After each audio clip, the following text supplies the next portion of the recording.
Hey guys, I'm back and today we're gonna talk about Gaslands. I'm going to show you how to turn this shiny car here into this, or something like this. I don't have the spare parts to make it look exactly the same. The other day I had my first Gaslands game, but I didn't really have enough time to prepare, so I just went to the dollar shop and bought one of these cars. I only had one night to finish it, so this is kind of a speed painting video. What I found in the shop is this high-grade die-cast metal minicar. It's a passenger vehicle, but most important is a stylish model. Very important, because it must be a really fancy car to rack it up like we are going to do, so yeah. Now, jokes apart, any crappy minicar will do. So as I said, in this video we are going to try to paint this as fast as we can.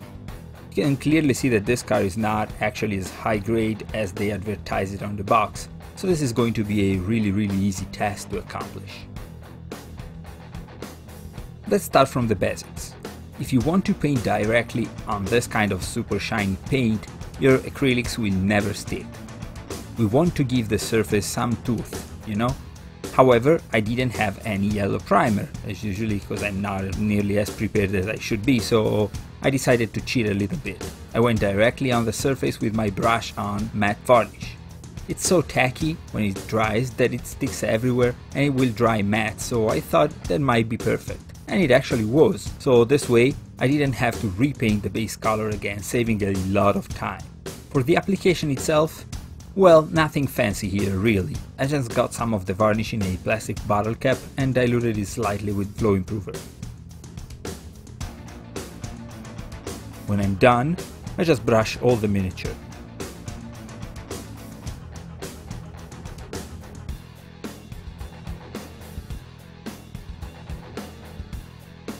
If you feel like doing it, you can give the model a couple coats, maybe 3, do whatever pleases you. You can see that after the varnish has dried, the car doesn't look shiny anymore. Now we are sure that the surface has enough tooth for our wash to grip on. To wash, you can use whatever you want, maybe Agrax Airshade if you are a Citadel user. I usually go for my Army Painter Strong Tone, but it seems like I lost it, so I had to mix it up.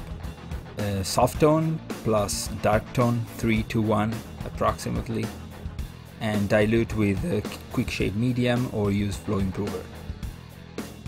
I was rushing here, so I ended up diluting too much. Now the washing itself, I have to say I know that you can probably make it better than me. I've never been really good with washes.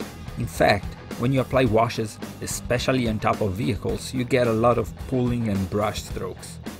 When that happens, try to move it around when it's still wet and then leave it be until it dries.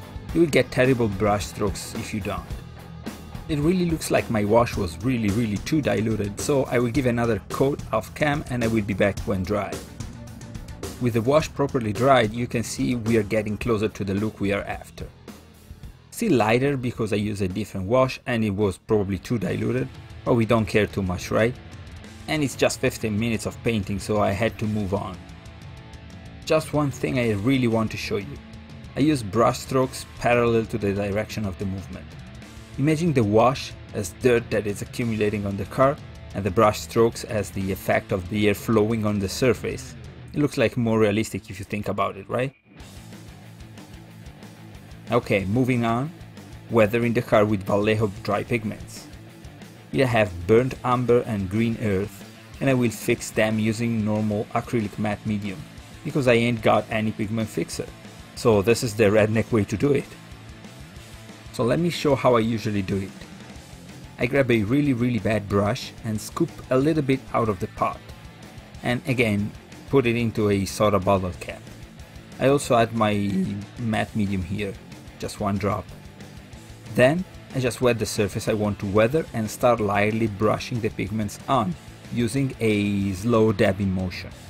I try to be as random as I can because, as you know, dirt doesn't stick in patterns. Another thing I notice is that I always get mud on my rear mirrors after rain, so I try to emulate that here. That's the only thing. with the green powder we go on and do exactly the same. This simulates high clay soil, so here I'm trying to be subtle because I didn't want this to like overrun everything. Another Vallejo effect that goes super well here is mud, but again, I don't know where it is. I'm about to move and I have a lot of boxes full of paints, minis, so it's a mess. Use it if you have it. In my opinion, it looks like really good just with the pigments, so do as you prefer. For the final touches, we are going to paint some metals on the thing, like the radiator and some scratches here and there. I'll leave my palette in the box because why not? We don't need it. I use Vallejo Air Aluminum to overbrush the radiator grid on the front of the car. Super easy, really. I mean, detail is so limited that you can just actually go and get it done in 5 seconds.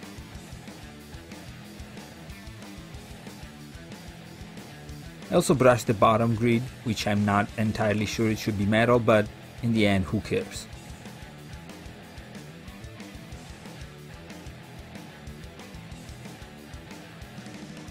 Did anybody say scratches? Yes, I did.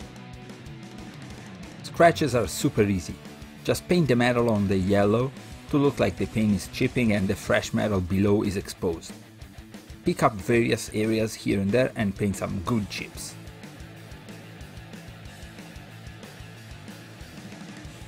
When you decide you're done with scratches, you can highlight them. On my car I use Secret Weapon Miniatures Engine Grime, which is a nice oily grey that perfectly fits the atmosphere of my vehicle. What I'm doing is just picking up the border of each scratch to make them look like the paint is actually 3-dimensional.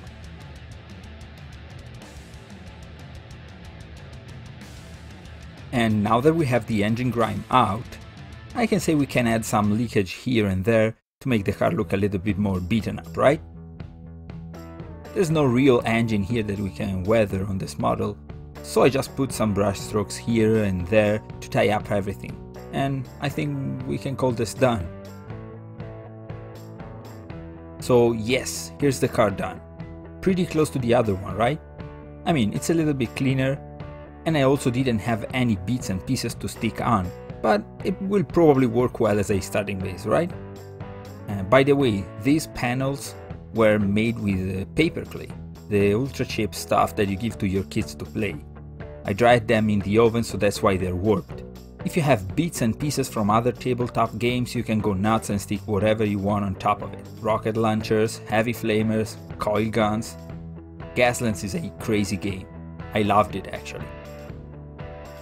So let me know in the comment section below what you think about this tutorial. And if you like it, give it a like, it helps a lot. Oh, and don't forget to share and subscribe to the channel, okay? I hope to see you guys next time. If you like this tutorial, please like and subscribe so I can keep making more.